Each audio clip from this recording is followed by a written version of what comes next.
Stokisme tidak mengajarkanmu untuk menang debat. Ia mengajarkanmu menang tanpa bicara. Ada kekuatan yang tidak berteriak, tidak membalas, tidak membuktikan apapun. Di dunia yang berisik, orang yang paling berbahaya adalah orang yang tetap tenang. Stokisme menyebutnya seni diam, bukan karena kalah, bukan karena takut, tapi karena ia sudah menang di dalam dirinya sendiri.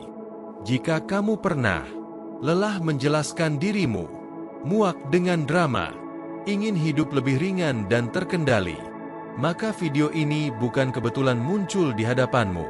Tangan menunjuk kanan subscribe sekarang, karena konten seperti ini tidak akan muncul di tempat ramai. Dengarkan sampai akhir. Bab terakhir bisa mengubah cara kamu bereaksi. Untuk selamanya, diam adalah kekuasaan atas diri. Dunia yang reaktif. Kita hidup di zaman di mana kecepatan dianggap kekuatan. Siapa yang paling cepat membalas, paling keras berbicara, dan paling vokal bereaksi, sering dianggap paling berani.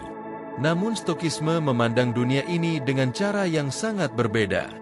Bagi seorang Stoik, reaksi spontan bukanlah kekuatan, melainkan tanda bahwa seseorang belum sepenuhnya menguasai dirinya sendiri. Dunia boleh berisik, manusia boleh saling memancing emosi, tetapi orang yang benar-benar kuat adalah mereka yang mampu tetap diam di tengah kekacauan. Diam bukan kekosongan. Dalam Stokisme, diam bukanlah kehampaan. Diam adalah ruang. Ruang antara rangsangan dan respons. Di ruang inilah manusia memiliki pilihan. Ketika seseorang langsung bereaksi, ia menyerahkan kendali hidupnya kepada keadaan luar. Tetapi ketika ia diam sejenak, ia menarik kembali kendali itu ke dalam dirinya. Diam bukan berarti tidak peduli. Diam berarti menilai sebelum bertindak. Ajaran Marcus Aurelius. Marcus Aurelius, seorang kaisar yang memimpin imperium besar, menulis dalam kesendiriannya bahwa manusia selalu memiliki pilihan untuk tidak berpendapat. Ini bukan ajakan untuk apatis, melainkan pengingat bahwa tidak semua hal layak mendapat reaksi kita. Bahkan sebagai penguasa dunia, ia memahami bahwa musuh paling berbahaya bukanlah orang lain, tetapi pikiran yang tak terkendali. Reaksi adalah perbudakan.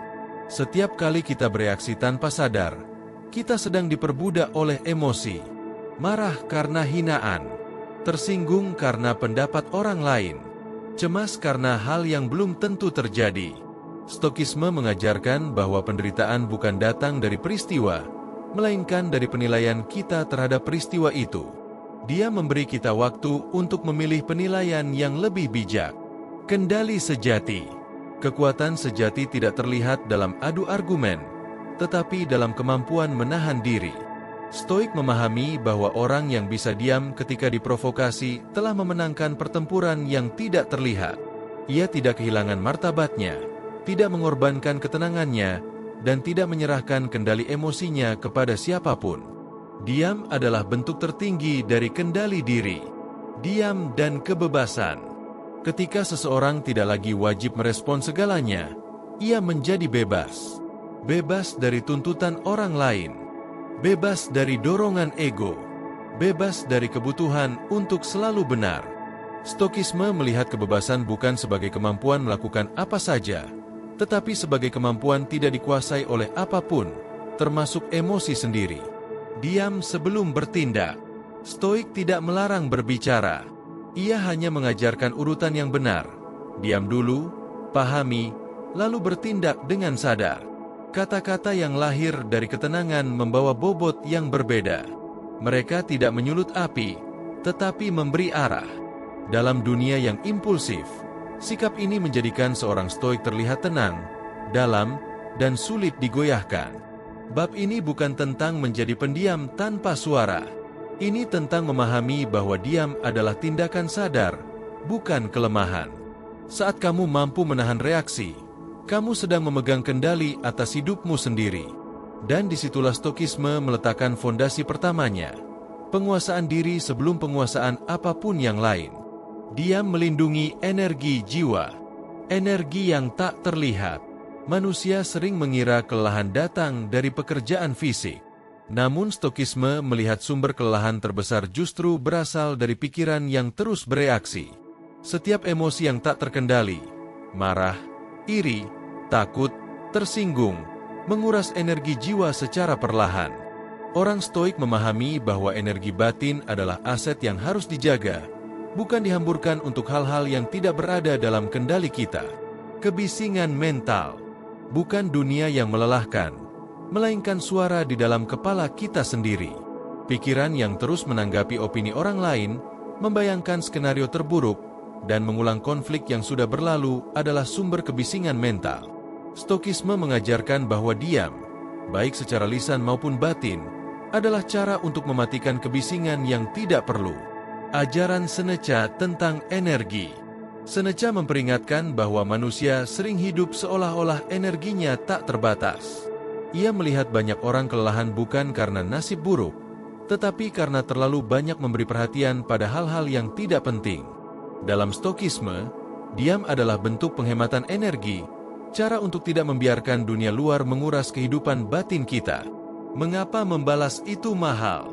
Setiap kali kita merasa harus membalas, menjelaskan, atau membela diri, ada harga yang dibayar, ketenangan. Stoik bertanya sebelum bereaksi, apakah ini layak untuk energiku? Jika jawabannya tidak, maka diam adalah keputusan rasional. Dengan tidak membalas, Stoik bukan kalah, ia menolak membayar harga yang tidak perlu. Energi jiwa dan fokus. Energi yang diselamatkan dari konflik yang tidak perlu dapat dialihkan pada hal-hal yang bermakna. Pengembangan diri, kebajikan, dan kebijaksanaan. Stokisme menekankan fokus pada apa yang berada dalam kendali kita. Dia membantu memusatkan perhatian ke dalam, bukan terpencar keluar. Jiwa yang fokus adalah jiwa yang kuat. Diam sebagai batas sehat. Tidak semua orang berhak atas energimu. Stoik memahami pentingnya batas, bukan dengan kemarahan, tetapi dengan keheningan. Diam adalah cara elegan untuk mengatakan cukup, tanpa konflik, tanpa drama. Ini bukan penarikan diri dari dunia, melainkan perlindungan terhadap kesehatan batin. Ketahanan batin. Energi jiwa yang terjaga membuat seseorang tahan terhadap tekanan hidup. Saat orang lain kelelahan oleh drama, Stoik tetap stabil. Bukan karena hidupnya lebih mudah, tetapi karena ia tidak membiarkan pikirannya diseret ke setiap badai. Dia menjadi tameng halus yang melindungi kestabilan emosional. Bab ini mengajarkan satu kebenaran sunyi. Hidup bukan tentang seberapa banyak yang kamu hadapi, tetapi seberapa bijak kamu memilih apa yang layak menyentuh jiwamu. Dengan diam, kamu menjaga energi batin tetap utuh. Dan dari energi yang utuh itulah, kebijaksanaan Stoik tumbuh dengan alami. Diam membuka topeng manusia, keheningan yang mengundang kebenaran. Ketika seseorang diam, ruang tercipta, dan ruang itu jarang disukai manusia. Banyak orang merasa tidak nyaman dengan keheningan, karena di sanalah kata-kata yang sebenarnya ingin disembunyikan mulai muncul. Stokisme memahami bahwa diam bukan hanya perlindungan diri, tetapi undangan halus bagi orang lain untuk menyingkapkan dirinya sendiri.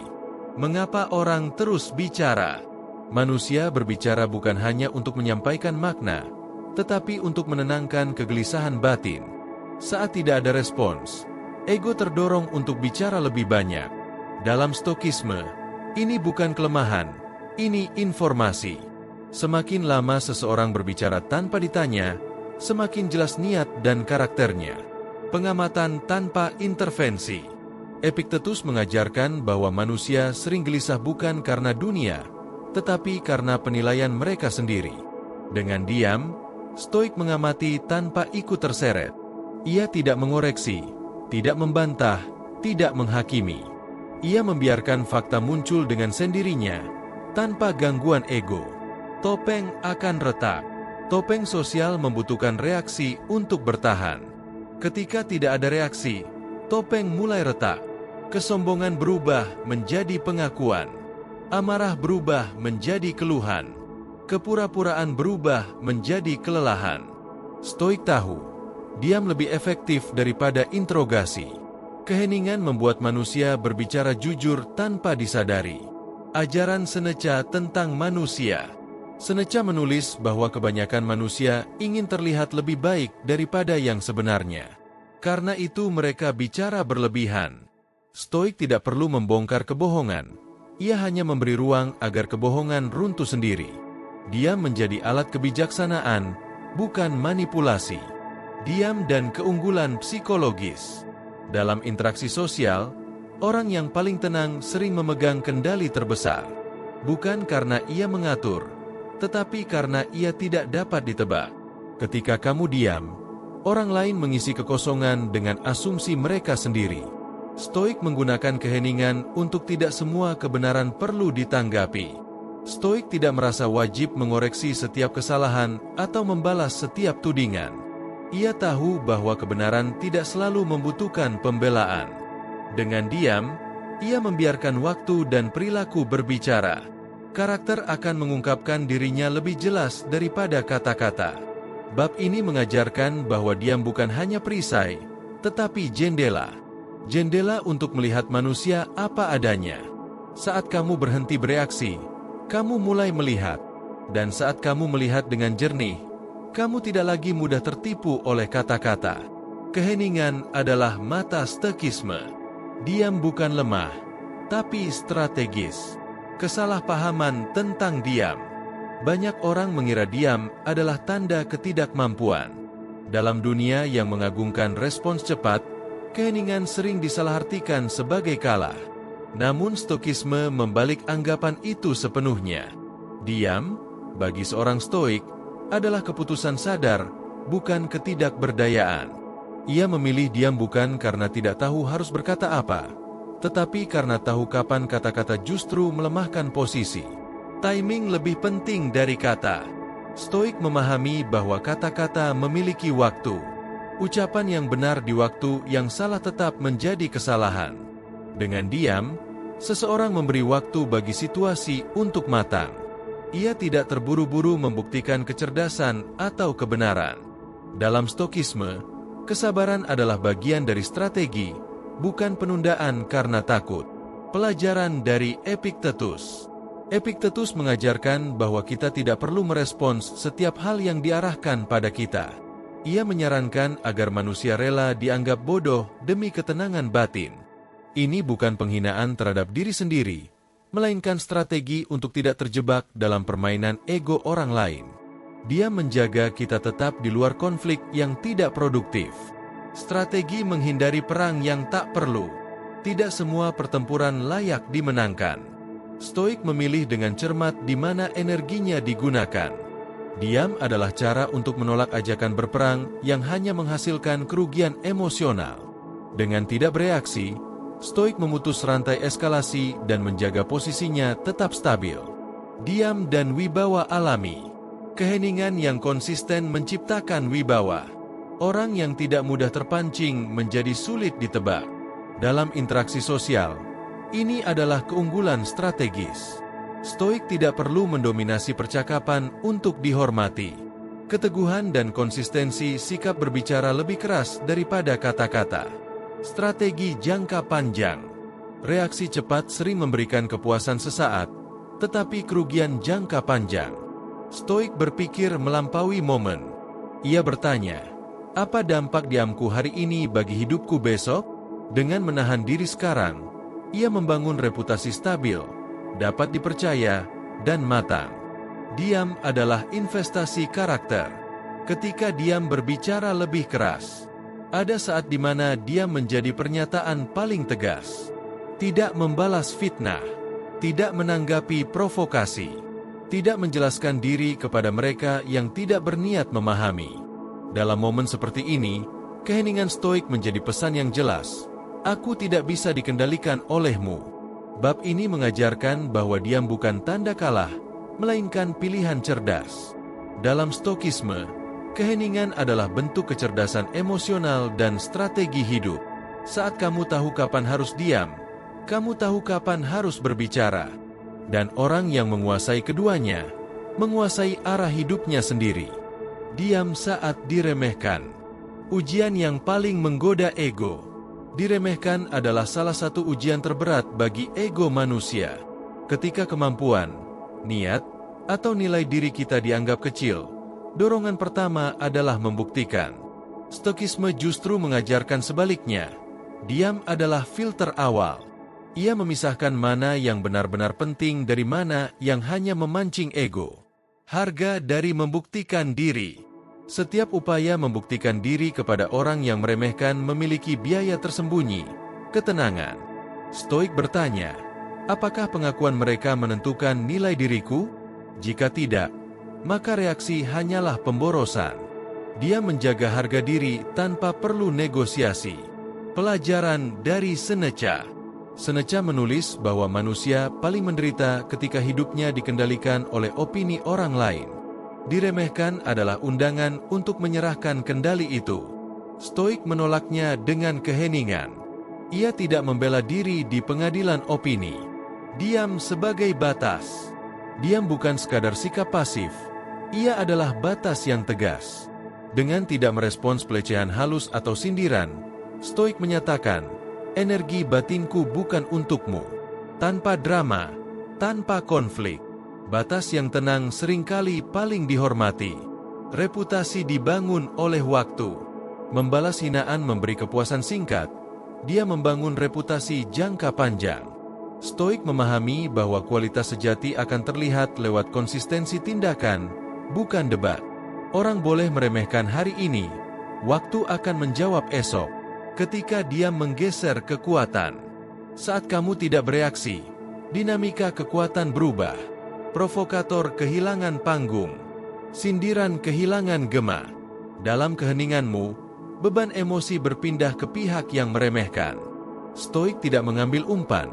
Ia membiarkan kelelahan bekerja pada sumbernya. Martabat tanpa persetujuan. Stoik tidak menunggu izin untuk merasa berharga.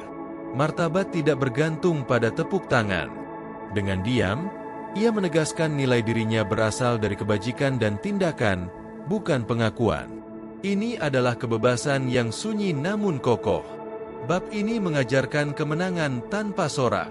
Saat diremehkan, dia menjaga martabat dan menghemat energi untuk hal yang bermakna.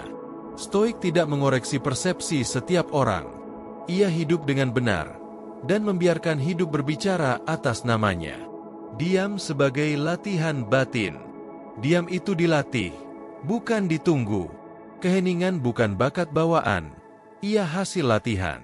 Stoikisme memandang diam sebagai keterampilan yang diasah setiap hari, sama seperti otot dilatih dengan beban. Tanpa latihan, pikiran akan bereaksi otomatis. Dengan latihan, dia menjadi pilihan sadar, tenang, presisi, dan terkendali. Jeda sebelum respons. Latihan paling dasar adalah jeda. Tidak panjang, cukup satu tarikan napas sebelum membalas. Jeda ini memutus refleks lama dan memberi ruang bagi kebijaksanaan. Stoik melatih jeda itu berulang-ulang hingga menjadi kebiasaan. Di jeda singkat itu, kebebasan muncul. Menahan lidah, menjernihkan pikiran. Epictetus menekankan pengendalian atas hal yang berada dalam kendali kita, termasuk kata-kata. Dengan menahan lidah, pikiran menjadi jernih. Banyak konflik lahir dari kalimat pertama yang tidak perlu.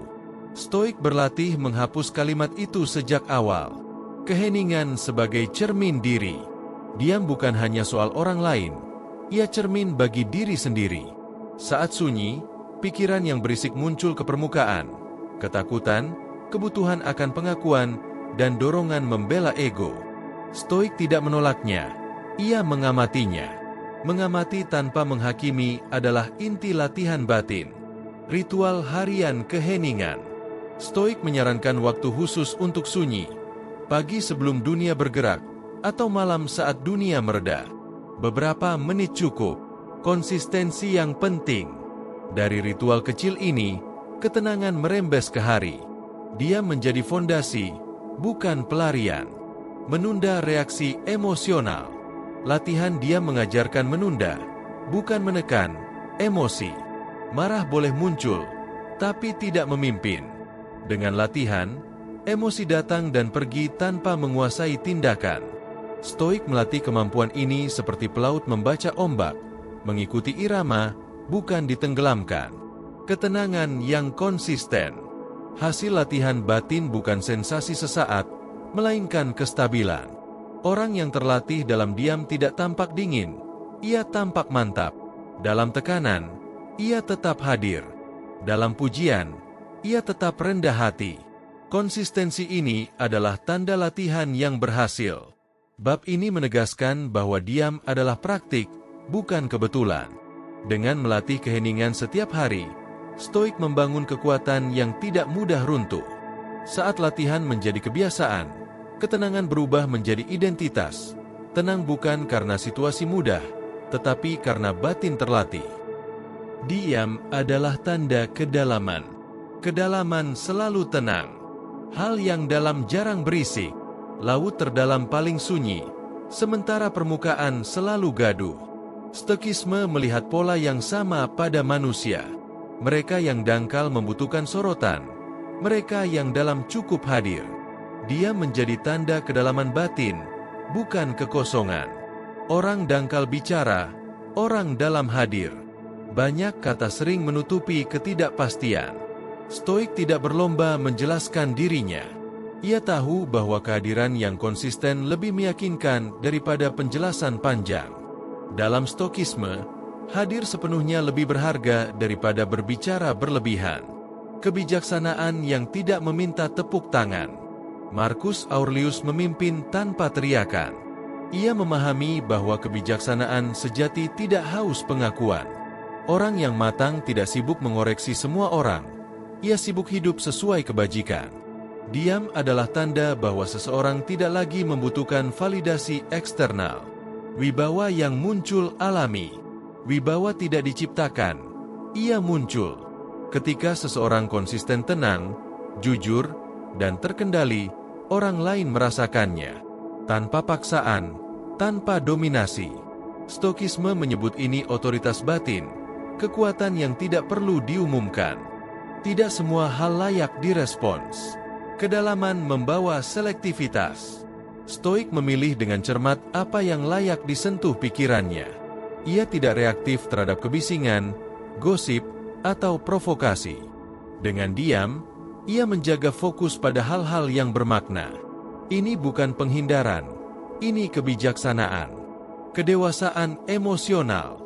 Emosi tetap ada, tetapi tidak memimpin. Orang yang dalam merasakan tanpa tenggelam. Stoik melatih kemampuan ini sepanjang hidupnya. Dia memberi jarak yang cukup agar emosi tidak menjadi penguasa.